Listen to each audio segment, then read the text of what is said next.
On Wednesday, the big match there will definitely be between 2022 champion Iga Swiatek and the sixth seed Jessica Pegula. Now, neither woman has dropped a set this tournament, and first starting with Iga, she was tested the most actually in her opening round against lucky loser Kamila Rakimova, where she saved 3 set points in the second set before coming through in that breaker. And actually, since then, it seems like she's been unstoppable. She only dropped one game to Ina Shibahara, who's trying to make a name for herself in singles as well as doubles. And Shibahara didn't have many weapons, so Iga didn't have much trouble with her. And I expected Iga to have definitely more problems against her next two-seeded Russian opponents and Anastasia Pavlyuchenkova and Ludmila Samsonova, but she handled them pretty easily. She beat Pavlyuchenkova 4-2, and followed by the 4-1 routing over Samsonova. Myles, what are your thoughts on Iga thus far and what you've seen from her? Anything particular that you've noticed from her in this tournament? Yeah, going into the tournament, I realized that like she's definitely not a bad hardcourt player, but on hardcourt grand slams, there is some room for improvement because she's only been out of the past now 8 hardcourt grand slams. She's only been past the fourth round twice in Australia 2022 and then winning the US Open in 2022 as well, which are great feats. But some of those losses to players like Noskova at Australia earlier this year, Rabakin at Australia in 2023. I've just been kind of keeping an eye on her round by round, and from what I've seen so far, I've been really impressed. She's been using a little bit more of her court coverage, especially in the last 2 rounds against Pavlyuchenkova and Samsonova, where those players kind of go for the corners at will, and that's the bulk of their game style. And I was really impressed with her latest match. I don't know where I've been, but she hit like a 114 mile per hour serve. And for some reason that stuck out to me. I was like, when did she start doing this? I know she retooled her serve at the beginning of the season, but that was another layer that was nice to see as far as aggression and like, taking the initiative from the very first point. So she's going to be tough to beat for sure. And her next opponent, she has a pretty decent record on. So I'm interested to see how that match goes in the quarterfinal. But as far as her form coming in, I can't lie and say that I haven't been impressed. It's interesting you mentioned the serve. That's one thing I kind of put in my notes. The serve has been a major thing for me, and the commentators mentioned how she has not faced a single break point actually since the first round in the second set. So Oh, that shows you how, yeah, that surprised me too. That shows you how dominant she's been on her serve, not and John she's Isner. been hitting. I know.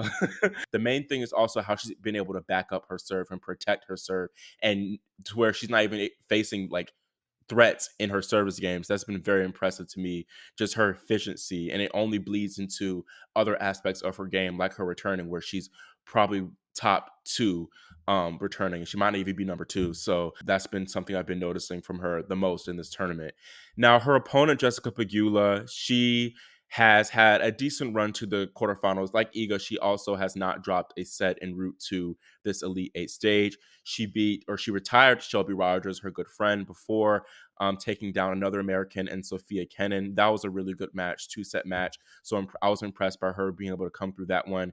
And then she beat Jessica Buzas Niero. You have to correct me on that pronunciation, unfortunately. So it's Buzas. Jessica Buzas. Busas Magneto, from what I've gathered. I am not the pronunciation police, nor am I the CEO of pronunciation. Buzas. I gotta practice that. It's a tongue twister, low key. And then she had probably her most impressive showing was against Princess Danish. I'm sorry, Princess Dana Snyder, who she beat 4-2. I'm laughing because of the unseriousness of the nickname, but that was a very good win over her. She beat her 4-2. Miles, I know you said you saw that Pegula Schneider match. Anything that caught your eye from that? There were a couple of things. I'll start with the tennis itself, actually.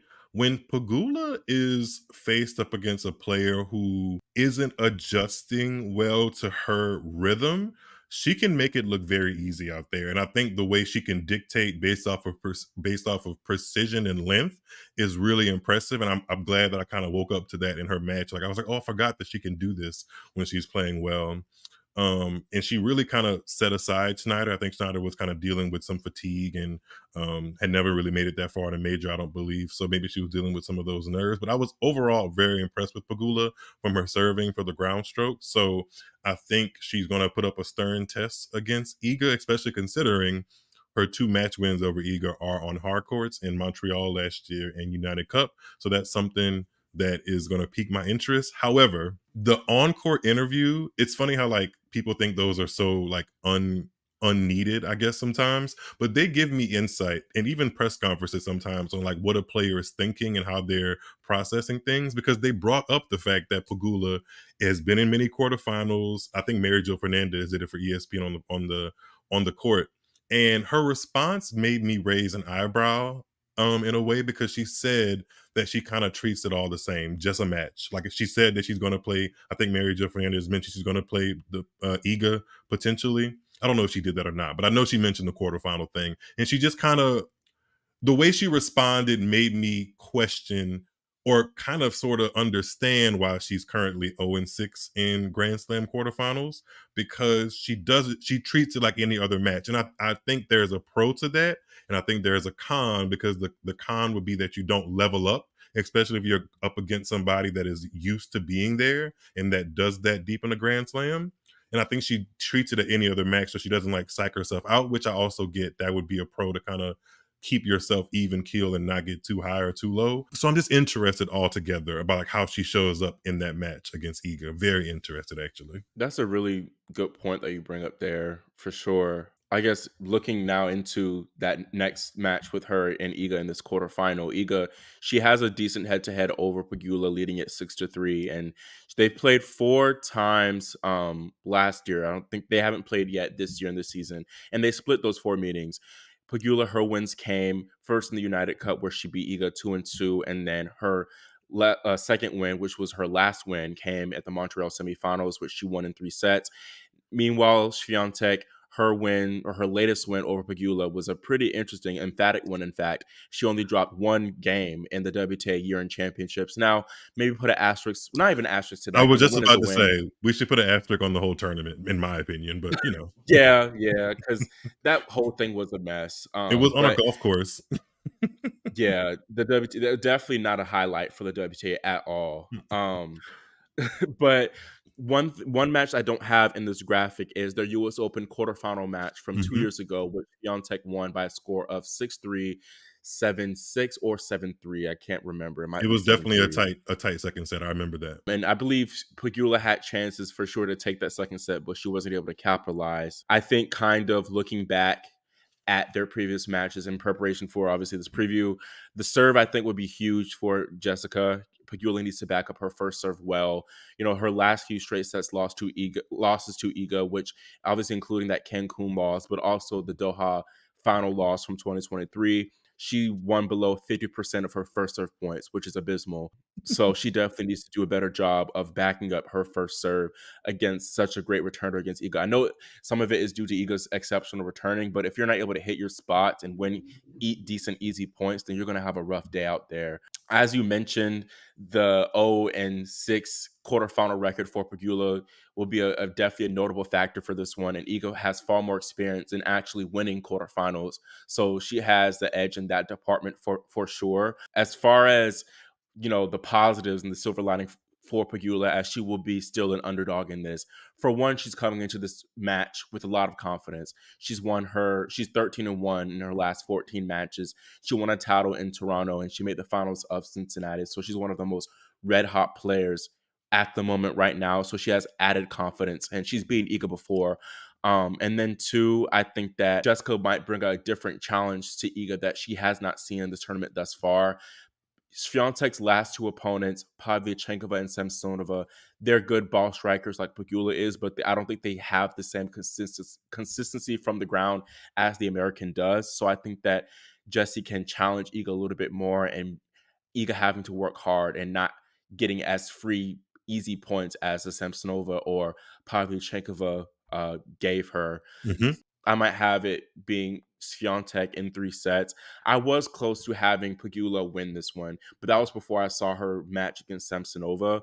I think that Swiatek's match against Samsonova, I think that her serve definitely impressed me. Like I said, how Iga hasn't faced a challenge like Jessie. Jessie hasn't faced a challenge like Iga, For especially sure. on the return aspects of things, but also the serve. Iga's, as we mentioned too, she's low key been serve botting out there. So I think it'll be a different challenge for Jessie for sure. I did have her winning a set due to maybe anticipating a period where Swiatek is off her game, as she sometimes in her last few losses she kind of just goes off the rails. So I could definitely see that happening, but ultimately I do see her kind of pulling it together.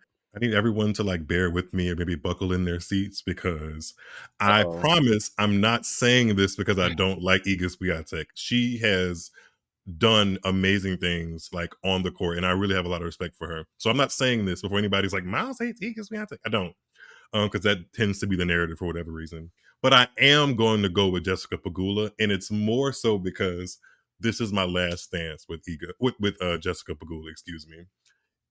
I know this is a big hurdle to come over. This is the world number one, and she's lost to world number ones before in quarterfinals. So this seems like a large thing for her to overcome. But something about the way she played in her last match against Diana Schneider, and I kind of envisioned that match hopefully happening during the day. But I also think they're going to have to really go with the other quarterfinal that might be a day session match too. All of what I'm trying to say is that I feel like Pagula's time is right now. I know it feels like a really large mountain with Iga, especially their head to head. Iga's beating her on those very same courts, but if she's never going to like have her moment, then it's not going to come now. I'll eat crow if she ever gets to another quarterfinal again and wins one. Like I do want her to kind of feel that and get to that level of her career. But I'm because I've already envisioned like how the points will go.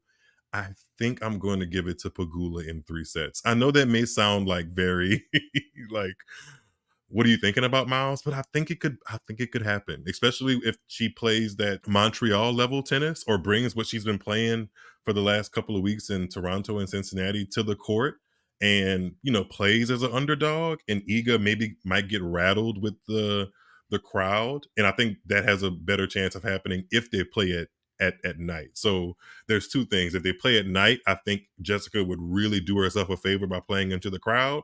And if they play during the day, which I think might be a little bit of a less of a chance because Pagula's from the United States, then Pagula's going to have to do what she did against Diana Schneider and like really be precise, hitting the ball flat and just taking the time away from Iga. So I'm going to go with Pagula in 3. This might not age well. I know you're trying to like back up or defend the pick, but I think that's not outlandish at all. Pegula, it's not like she's Alicia. Oh no, I'm not gonna do her like that. It's not like she's it's not like she's like some like a low ranked player. I love you, Alicia. But no, like she's a top 10 player. She has, like I mentioned, she has a lot of good form coming into this. And as you mentioned too, she has the full crowd support, and it's going to be a night match. They're going to be like really rowdy and behind her. At least I hope, especially with her family owning the Bills and whatever. I know Iga, she's gaining the popularity of the New York crowd, but I genuinely do feel like I wouldn't be surprised at all if Pegula um, got the win. I don't think it would be a huge upset for sure. So I say all that to say, Miles, I think you're very valid in your pick for sure. I do think it'll be a headlining upset though if Pagula like knocks it off for two reasons. Obviously, like the world number one is out, and I believe that's going to mean there's no former U.S. Open champion in the women's draw once Swiatek is if she leaves or if Pagula beats her or if she doesn't win the title, and then it'll be Pagula in a semifinal for the first time in her career, and I think she's knocking on 30, if not 30 already. Not that that's super old in tennis at all, but she has less opportunities, I would believe, obviously, than Iga does to win US Opens and get to semifinals. So I think it'll be a huge victory for her in her career, especially if it's dramatic in 3 sets and all that stuff, which I kind of want it to be now that we've hyped it up. I'm gonna go with Pagula. Don't let me down, and don't wear that dress with the cutouts because that's not. Don't do that. Wear the one she won tonight, or one she won